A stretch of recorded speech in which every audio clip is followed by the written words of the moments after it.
With a WWE star reportedly unhappy with his creative direction and more, this is Wrestling Hub. My name is John and you're watching the Wrestling Report. Before we get into the rest of the video, make sure you subscribe to Wrestling Hub and turn on all notifications to stay up to date with everything in the world of pro wrestling. Also, don't forget to follow us on Instagram at Wrestling Hub Official and follow us on Twitter at Wrestling_Hub.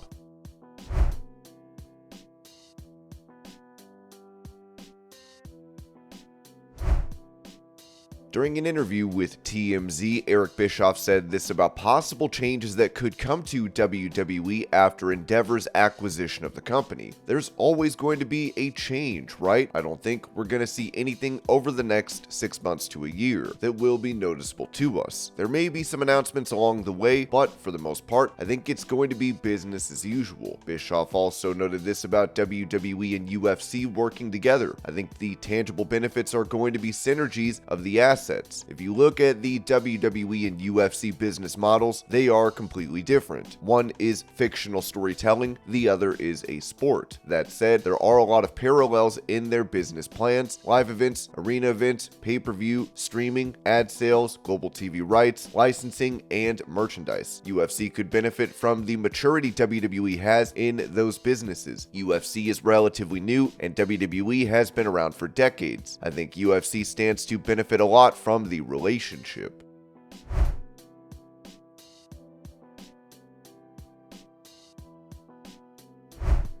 Speaking of Endeavor's purchase of WWE, this was said by Puck.com regarding it nearly not taking place. The pair of Endeavor CEO Ari Emanuel and COO Mark Shapiro outlined their proposal during a meeting with WWE Chairman Vince McMahon and CEO Nick Khan at Rain Group offices in New York in mid-March, sources involved with the deal told me, and made a more emotional pitch 1 week later at WWE headquarters in Stamford. Still, they faced stiff competition from at least one rival bidder, John Malone's Liberty Media, the owner of Formula One, until the very end. And it wasn't until Saturday night that they signed the term sheet. As Shapiro described it, it was nip and tuck all the way.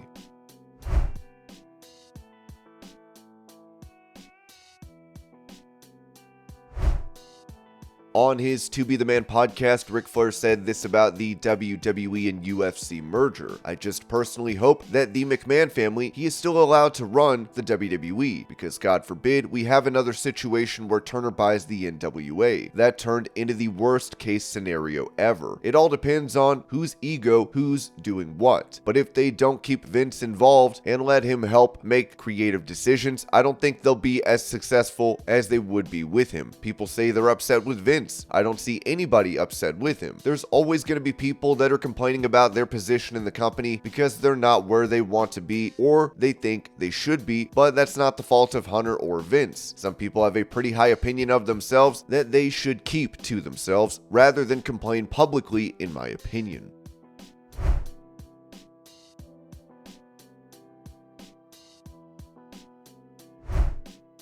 Reacting to Rick Steiner's outburst towards a transgender pro wrestler at a convention, Mick Foley said on his podcast, "Steiner's comments about Giselle Shaw are quite sad. I did hear about the issue, you talking about the Steiner thing. The saddest thing, this is not diminishing Rick Steiner going out of his way to make one of the other guests feel really bad, which is really unfortunate. There is still some backward thinking. Even if someone has an opinion, no need to hurt somebody like that. Completely unnecessary. The saddest thing is that the table next to mine was supposed to be the Bushwhackers. Luke told me on Friday that Butch had made it, but he had to go to the ICU. I only found out last night when I was getting ready for my red-eye flight that Butch had passed away. That was the saddest thing about WrestleCon."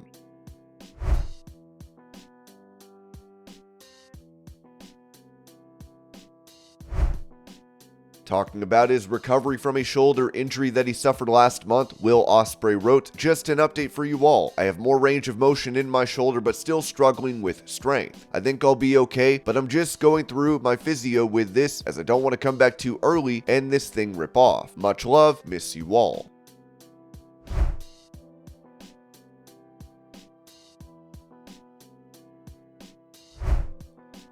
While he suffered a gash to his head during his Mania match against Edge, Finn Balor dealt with another injury heading into the bout, as he wrote on Instagram, "Road to WrestleMania. On March 10th episode of SmackDown, I sustained a grade 2 calf tear. Normal recovery time is estimated at 6 to 8 weeks. Hold my beer." With just 3 weeks and 2 days to WrestleMania, WWE medical team threw the kitchen sink at it, and with some careful planning, long days of rehab, and a lot of swear words, we made it back in time with a day or two spare. My wife said it best: "This injury has been the demon of your career, and you need to overcome this demon to release your demon at WrestleMania." Special thanks to CJ for his incredible work and not taking a day off for 3 weeks.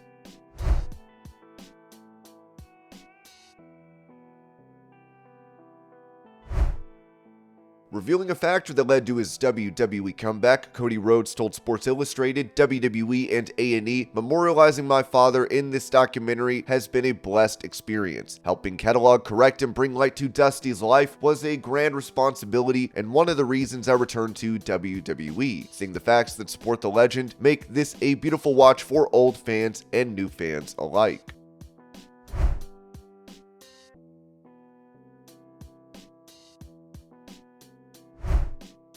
Giving his thoughts on Cody Rhodes coming up short against Roman Reigns at WrestleMania, Matt Hardy came to the conclusion that AEW was to blame, saying on his Extreme Life podcast, "Cody, he ends up leaving, he goes out, he creates a company, he creates success, he gets himself over. He's a big deal and people are all behind him. Vince comes in at the end of the day like, hold up, before you are going to run this ship, I'm going to show you, I'll make you earn it." I mean, that's a possibility. I don't know if that is the actual, factual, true deal though. After WWE's recent merger plan with UFC was announced, McMahon stated he'd only be participating in creative at the higher level and not in the weeds as he'd done previously. McMahon's presence became glaring on this week's Raw, as multiple late script revisions were ordered by the chairman himself.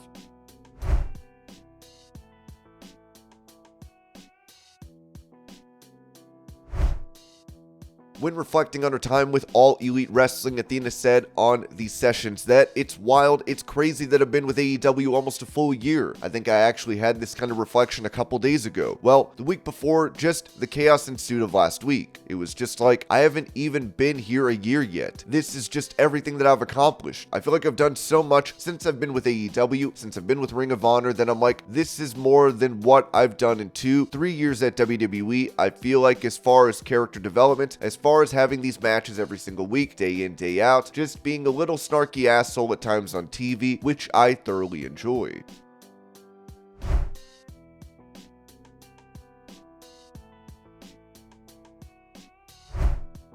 With speculation regarding Bayley's status in WWE after being pulled from Raw, No DQ wrote that, according to a report on PWInsiderElite.com, there is no expectation of Bayley leaving WWE. The belief is that Bayley's "sometimes the most romantic love story comes to an end" tweet is a case of her building buzz, and not a sign that she's unhappy or that her creative is being dropped. Dave Meltzer of F4W Online did note that while not official, there was a belief damage control was being broken up, and a tweet from Bayley indicated that. On Friday, Bayley published photos from WrestleMania 39 weekend with the caption, "Are you doing this work to facilitate growth or to become famous? Which is more important?"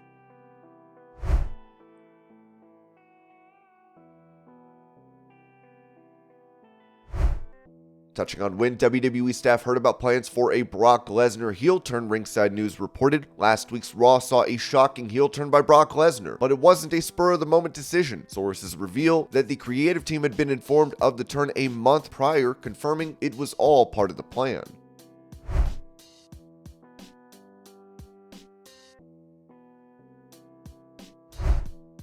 Following WWE's controversial third-party ban, which disallowed stars to stream on Twitch, Zelina Vega announced a return to the platform, writing, "It's official, we are back. Where is my A to Z Twitch fam? I can't wait to be able to stream with all of you again. Now, not only can you see every Friday night on SmackDown, but a Twitch screen coming soon."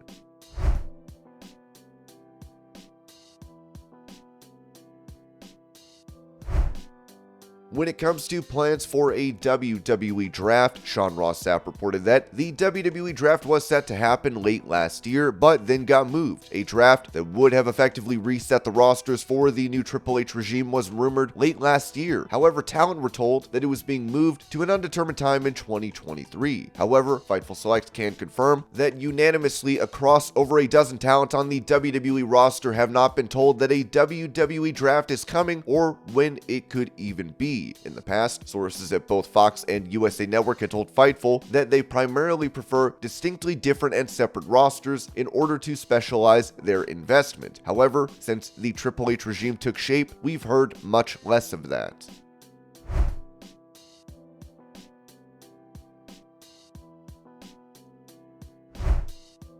With Drew McIntyre's WWE contract coming up, it seems there could be issues with re-signing the star. As Wade Keller of PW Torch noted, we alluded to this, that there's been talk that he is unhappy with his current situation in WWE, and I'm hearing it's kind of a mix of creative and money and what kind of offer he's getting for a renewal. It sounds like WWE is taking seriously the possibility that he is going to let his deal run out rather than agree to something that he believes is less than he deserves or less than what he thinks he has coming. There's a chance that he was pulled from SmackDown in part because he is just really physically beat up from that match, and so not just having to travel and him getting a day off was sort of given to him either at his request or the medical team in WWE just said, yeah, with what he's been through, he should have some time off.